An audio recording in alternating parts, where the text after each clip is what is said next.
Welcome to Sweet Life Beat Life. We hope this video helps. You're starting right away. Sign in with an administrator account so you have permission to change system files. Once signed in, confirm a recent system restore point exists. If not, create a backup image or file copy now to avoid data loss.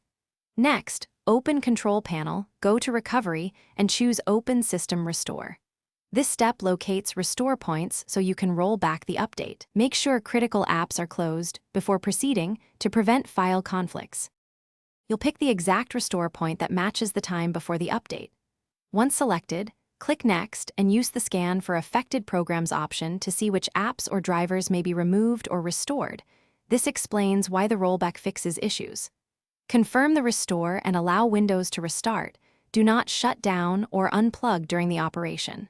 The system will apply the restore silently, which can take several minutes. Once complete, Windows will boot back and report success or errors. Once Windows restarts, make sure to check Windows Update and allow the system to reinstall any necessary updates selectively. This prevents reintroducing the same fault.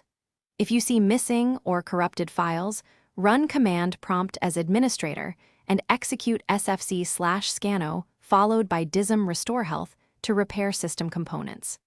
If the restore did not fix the issue, boot into safe mode and uninstall the problematic update from Control Panel, right arrow.